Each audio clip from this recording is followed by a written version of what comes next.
Welcome to the Legally Speaking podcast. You are now listening to Season 6 of the show. I'm your host, Rob Hanna. This week, I'm delighted to be joined by the wonderful John Quinn. John is the founder and chairman of Quinn & Manuel. The firm, founded in 1986, has been described as a global litigation powerhouse by the Wall Street Journal and the second most profitable law firm in the world by the American Lawyer. John is a legal titan and known litigation genius. Is ranked Band 1 by Chambers USA for general commercial and trial litigation in California and nationwide.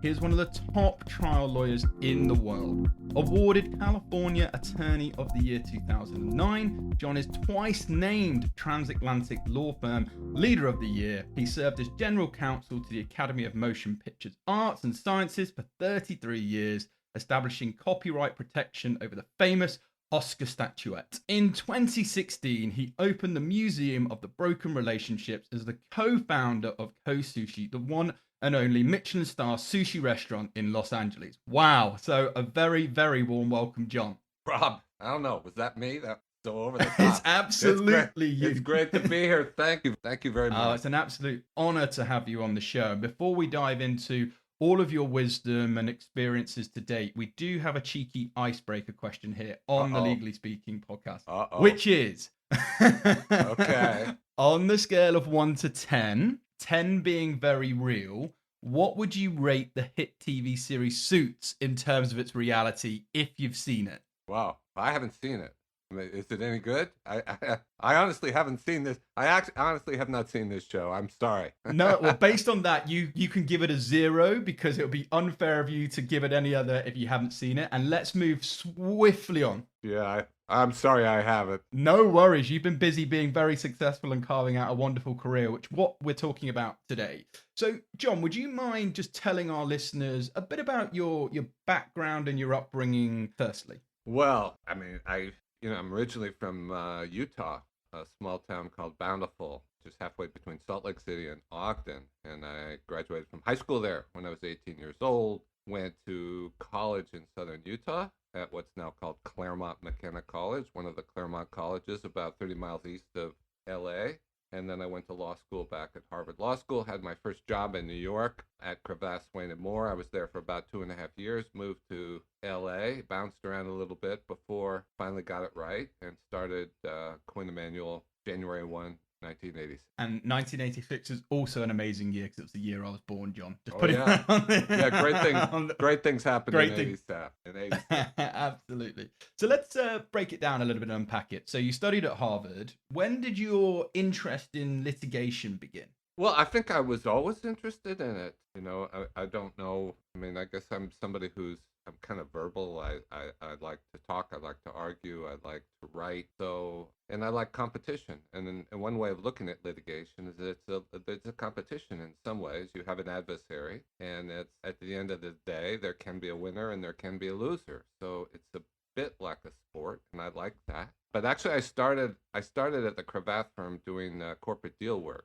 At the time I joined Cravath, they really needed associates in the corporate area, the transactional area. So I let myself be talked into doing that, although, that had some good consequences in that I think I learned merger and acquisition agreements, SEC filings, and all kinds of deal documents in a way that many litigators never do. But it was a bit of a detour. And, it came home to me that, look, this really wasn't my thing, and that I wanted to do litigation. And after 2 years, that's all I've been doing.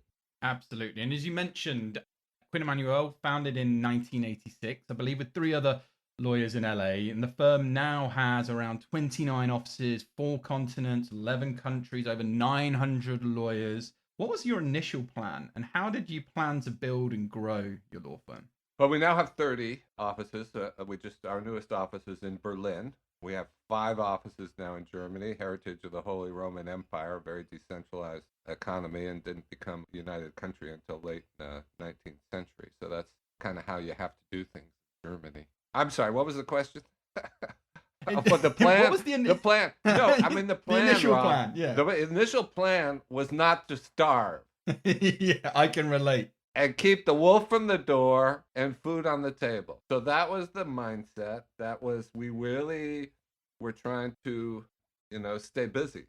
We were small, 4 young lawyers in downtown Los Angeles without social connections or business industry connections. And the challenge really was how are we going to stay busy?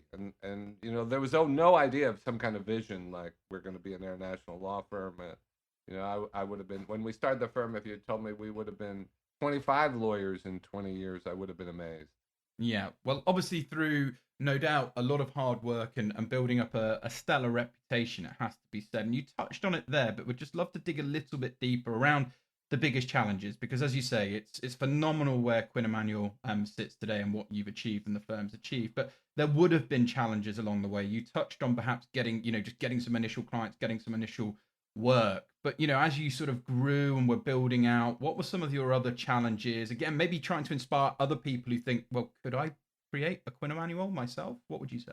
Look, there are two perennial challenges, and one is attracting quality work, getting opportunities to get in front of clients and persuading clients to give you the opportunity. And that's a different situation at different stages of your development. When we first started out, it was almost anything, any kind of work. And then, of course, you get some assignments, you get some good results, you develop some relationships, and you try to move up the value chain. And so now we're competing for the most important cases in the U.S. or the world, for that matter. But it all comes down to, one, getting the opportunity. How do you get those opportunities? And two, attracting talent. Because really all law firms have, the only assets law firms have to speak of, are the talent of the lawyers in the firm. I mean, you don't have other assets. Even you have an IT system, that's all leased. We used to say you had some premises, some real estate, that was all leased. And now query how much of that you need. It comes down to those two things: the opportunities and then the talent to execute on those opportunities.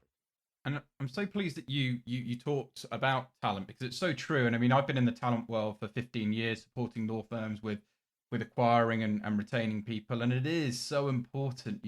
People really do make your firm, and obviously you've been very successful in acquiring and retaining and inspiring exceptional talent to go on to have achieved what you have today as one of the largest law firms in the world devoted to business litigation and arbitration.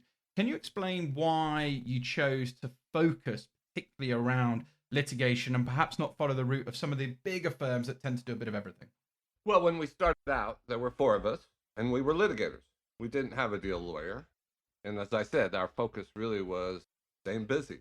And I don't know that we ever really thought about it never got to the point where we thought about, well, we should have other practice areas, that we should have deal lawyers or tax lawyers. Because as we started to have some success and grew, it became apparent to us that this idea of focusing on one discipline in the business legal world, and that's to say disputes work, litigation, arbitration, government-facing types of regulatory white-collar problems, was actually pretty powerful. And it was powerful in 2 ways, Rob. First, in terms of our message to the business and legal community, it was a very simple message.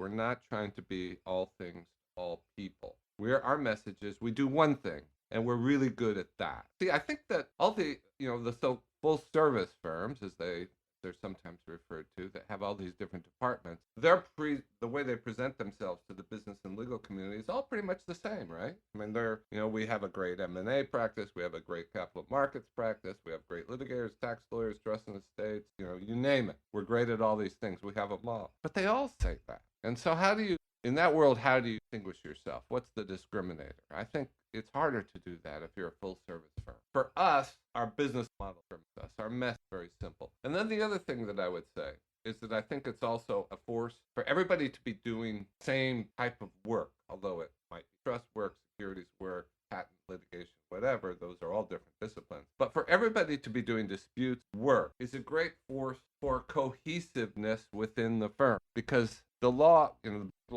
practice has gotten so specialized now, has been for some time, that I think that you have partners and deal lawyers and litigators and other kinds of litigators that go through life together as partners, and on a very profound level don't really understand what their partners do, and that creates all kinds of potential for dynamics for tension. So I think sticking to one area has been great for us, and those are the reasons why. And that's so much wisdom you've just shared there, and it brings back two quotes that my mentors have told me over the years. And one is quite a simplistic one of always be inch wide but mile deep in understanding your market that you're serving and really be the top of mind. And the second is the famous Bruce Lee quote where he says, "I fear not the man who's practiced 1,000 kicks.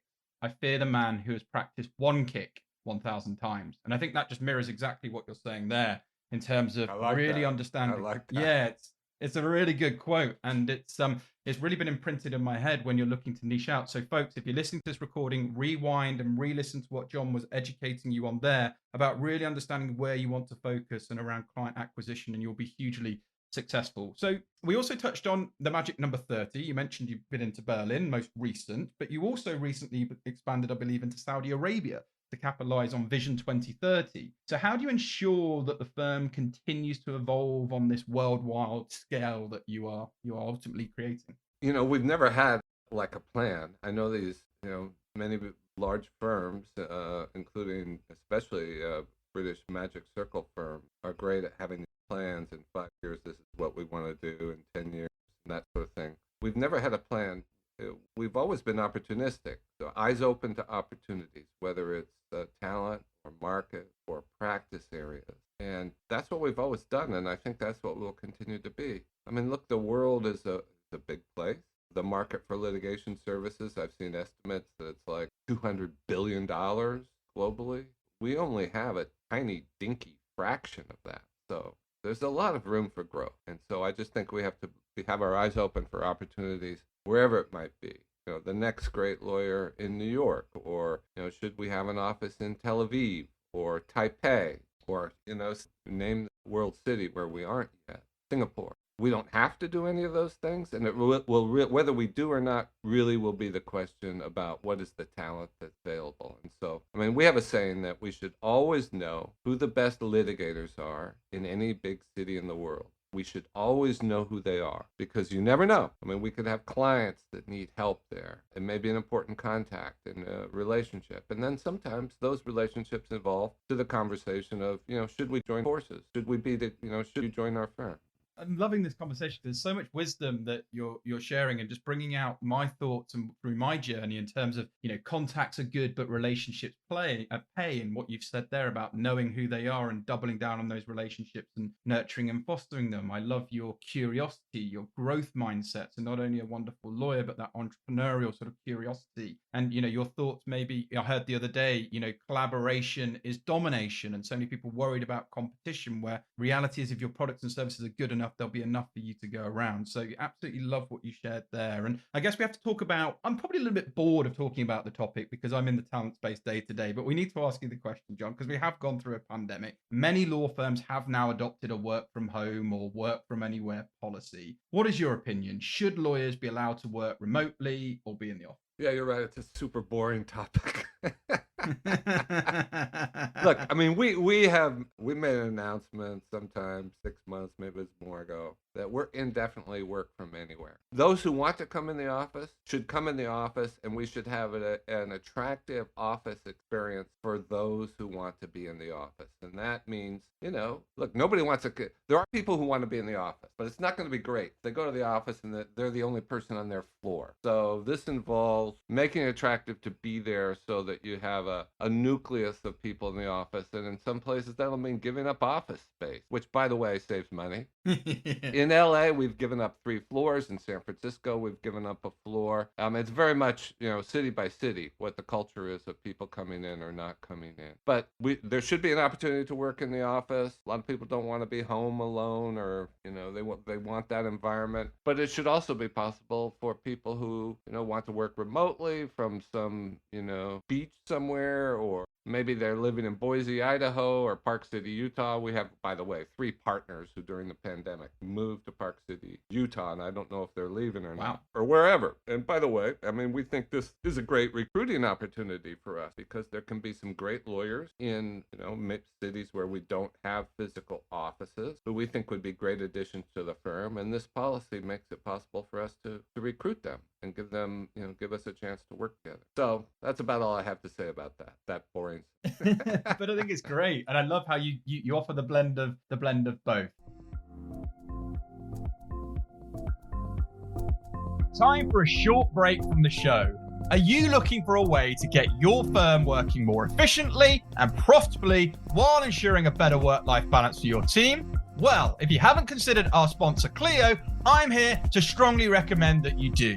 I absolutely love working with 𝐞𝐥𝐬𝐿. Not only is it the world's leading legal practice management and legal client relationship management software, it also has a really solid core mission to transform the legal experience for all, something I personally support. What sets 𝐞𝐥𝐬𝐿 apart for me is their dedication to customer success and support. There are lots of legal softwares out there, but I know from talking to 𝐞𝐥𝐬𝐿 users that their support offering is miles ahead of the rest, with their 24/5 availability via email, in-app chat, and over the phone.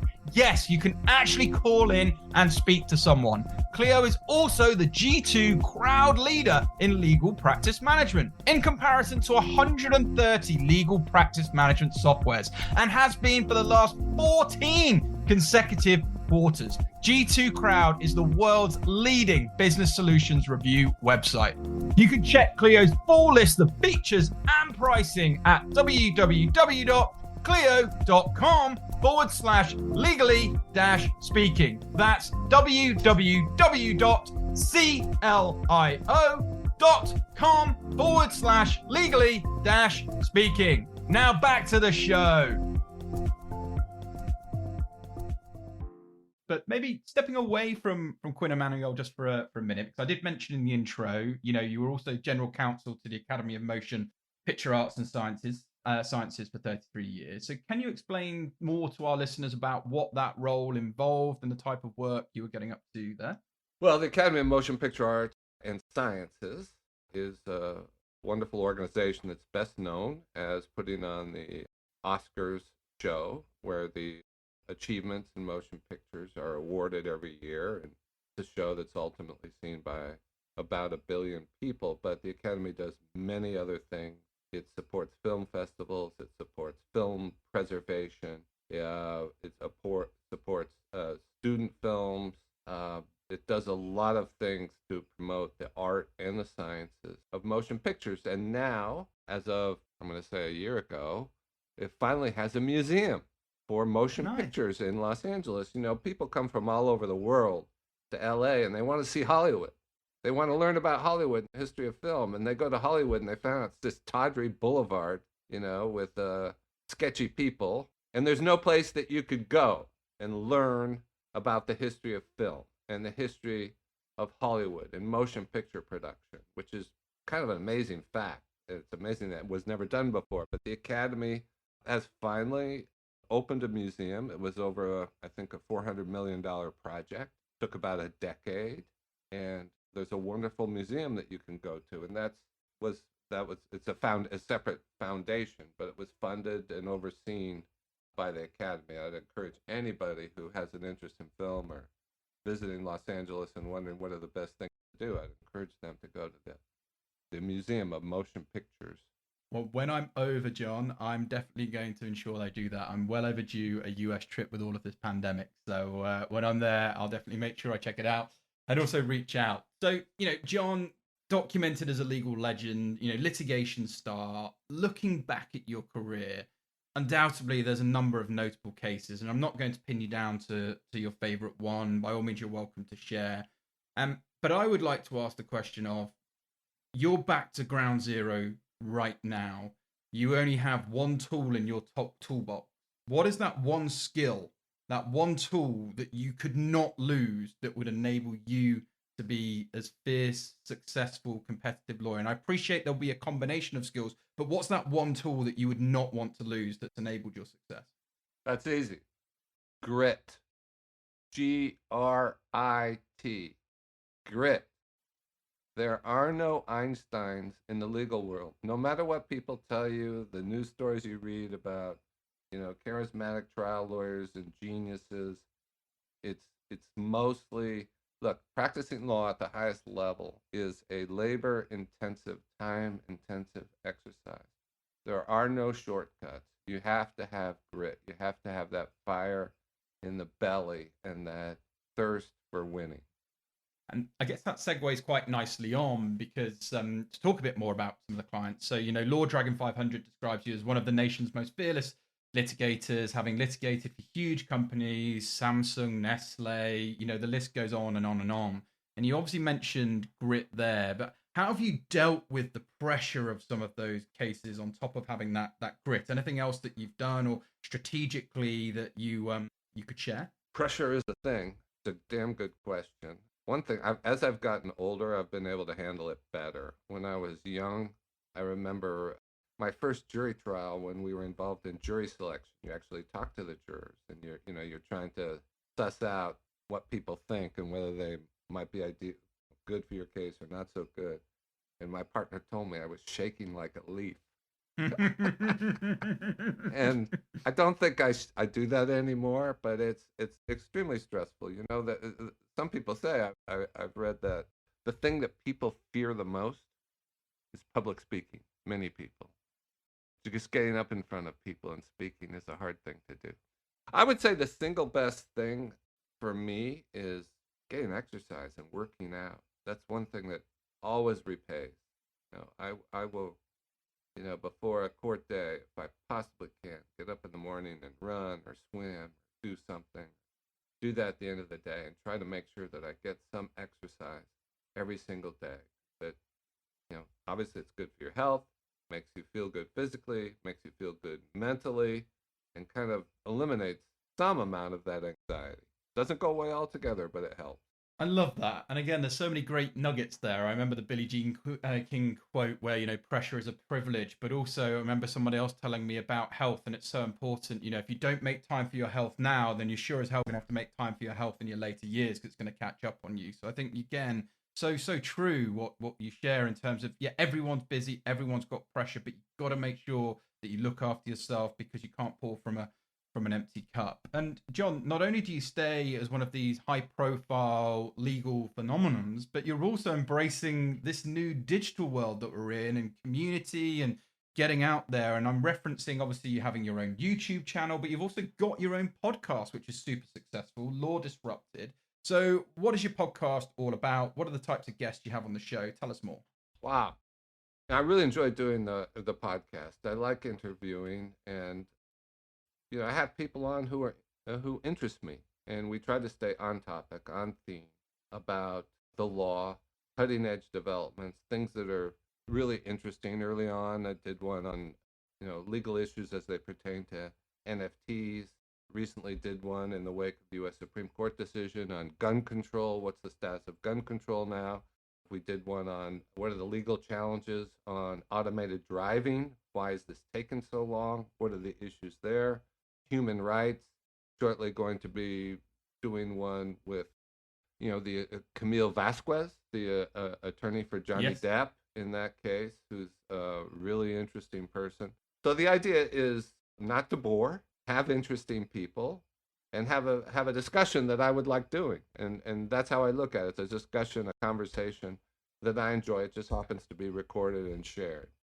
I love your passion, a shared passion we have for disruption, because I, like you, I've been in the legal recruiting talent space and created our Legally Speaking podcast to disrupt, to have a point of difference. And, we, talking of crypto and NFTs, we did an NFT drop, a token gated event connected to our show where we had Carol Baskin from Tiger King come in. We're the first show to have our own crypto creator community coin connected to, because you've got to push the needle, and you've got to find ways to be interesting, inspire, and educate. And so coming back to some of the things I want to stick to, because I'm actually, after this recording, jumping onto a Web3 event with some other lawyers, because this is where technology is going, folks. But you mentioned you discussed NFTs, litigation, finance, crypto, and more. What developments can we expect to see in America, US law in regards to the likes of NFTs and cryptos? And I know we can go down a rabbit hole here, but sort of your own sort of viewpoints on that specifically. Well, we're going to see some more regulation, which I think is a good thing, by the way. I think it'll be good for the marketplace. There's been too much chaos, and there is a need for some regulation, whether it's, we need some clarification on whether NFTs and various crypto projects are securities, have to be registered? That's a fundamental question, which the SEC hasn't really given a lot of guidance, kind of regulation by bringing enforcement actions. And you try to, read connect the dots from the different cases that the SEC brings. Well, what are they thinking? We're definitely going to have some more regulation on compliance issues, know your customer, anti-money laundering, the types of regulation that you see for conventional financial institutions. There's a need for that. And I think the industry should not look at these as bad things at all. I mean, it will boost the confidence in the system and make it more mainstream. And we'll get greater certainty around, there'll be more developments in case law on the status of decentralized autonomous organizations. What are the potential liabilities of all the token holders? They're kind of open questions. The applicability of soft intellectual property concepts, trademarks, copyrights, and the like to NFTs. We're definitely going to see some more developments in that area. So those are the things that come to mind, Rob. And that super excites me. I mean, I was in the Penthouse Metaverse suite of one of my friends, Mitch Jackson, California Litigation of the Year, I think 2003, and he had Gary Vee from Social Media Guru sitting in his penthouse doing a live podcast recording in the metaverse. And I can see law firms, eventually everyone's going to have a virtual space or offering these services. It's just amazing how these technologies move forward, and you're obviously right at the forefront of that. And in a Forbes article, Code is Law, during the age of blockchain, you outline the choice about code and law will be a choice about values. So do you mind explaining a little bit more about what you mean by that? Well, there is this concept of the code is law, that if you are participating in a project, whether it's a crypto project, token project of any kind, that your rights and obligations are embedded in the code. And that the code answers all questions.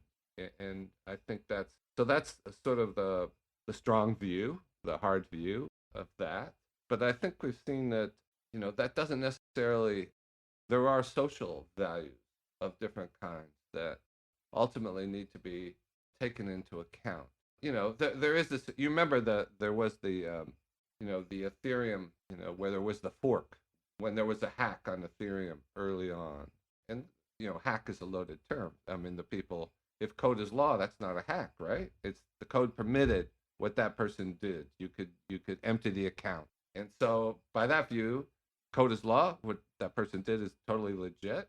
And that caused a real conversation in the Ethereum community. And there was a fork between Ethereum Classic and what we now know as Ethereum, where it was kind of a decision point. Are we going to accept this idea that because this person could do this, that was perfectly legitimate? And those with the fork, the new Ethereum, that was blocked, or there was a change in the code.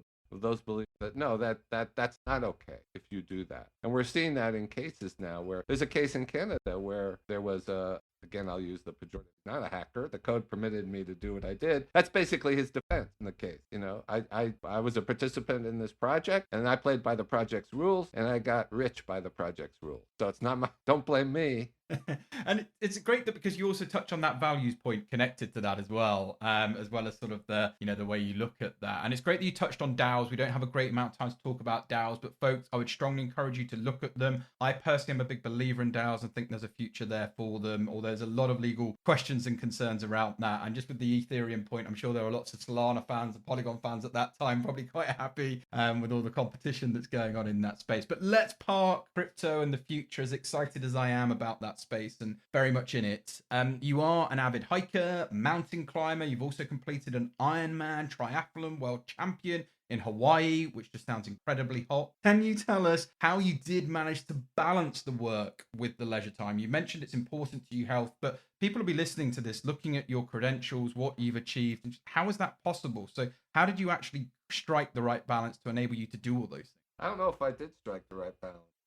Well, I appreciate your honesty. Well, looking back, what would you have changed? If you ask my wife, she would say most of the time I'm not striking the right balance. Yeah, I can relate. Trying to sleep, trying to get some exercise, and being greedy for experience. For me, that's what it came down to. Yeah. Having fun, Always doing what you enjoy. It's always easy to do what you enjoy. I'm one of those people who say, I've never had a job.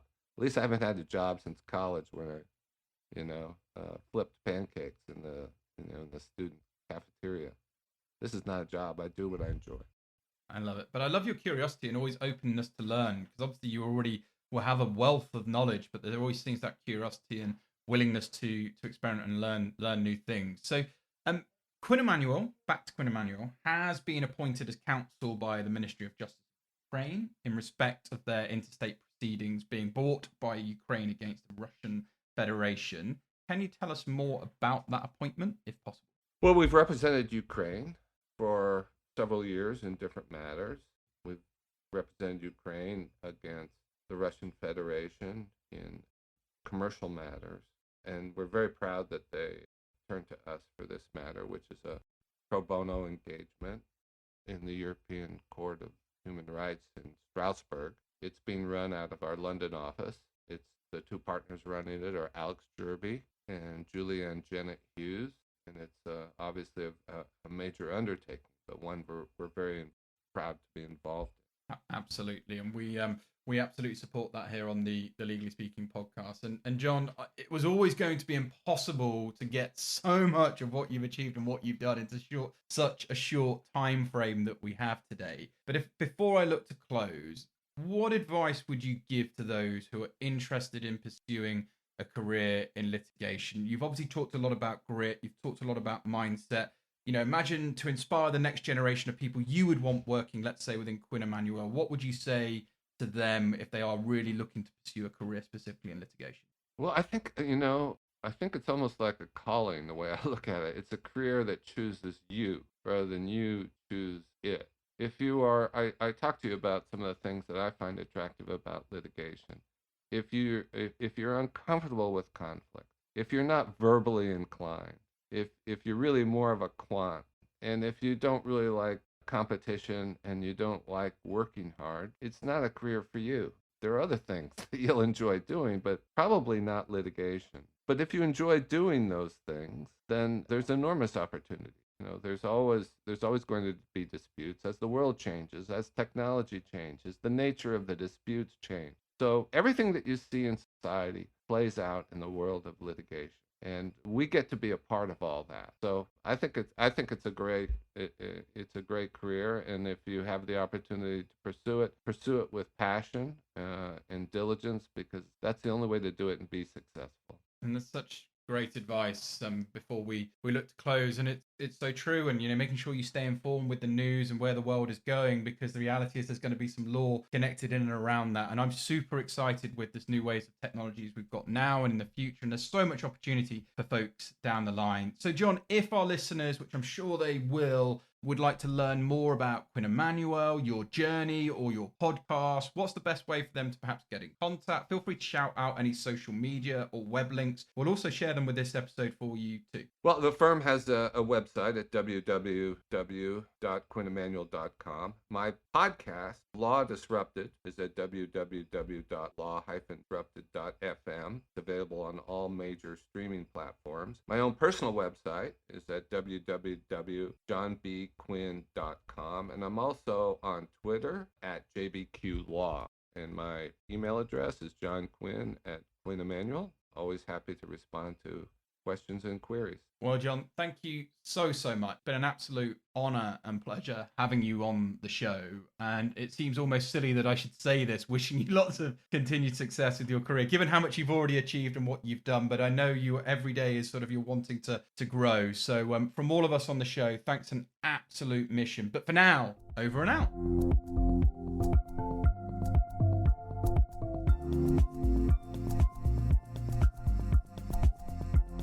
Thank you for listening to this week's episode. If you like the content here, why not check out our world-leading content and collaboration hub, the Legally Speaking Club, over on Discord. Go to our website, www.legallyspeakingpodcast.com, for the link to join our community there. Over and out.